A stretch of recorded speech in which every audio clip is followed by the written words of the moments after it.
Okay, before we understand what CLR is and why we need it, let me explain a little bit about the history of C#.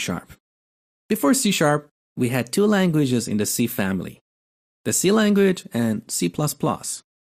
With either of these languages, when we compiled our application, the compiler translated our code into the native code for the machine on which it was running.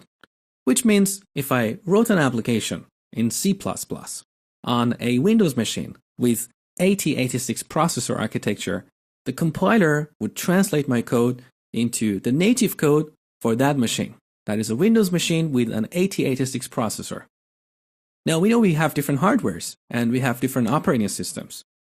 So if I took that application, that compiled application on a computer with a different architecture, that would not run.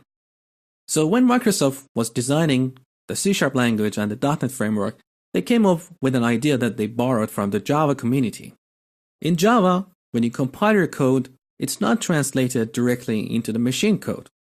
It's translated into an intermediate language called bytecode. And we have the exact same concept in C#. So when you compile your C# code, the result is what we call IL or intermediate language code. It's independent of the computer on which it's running. Now, we need something that would translate that IL code into the native code for the machine that is running the application.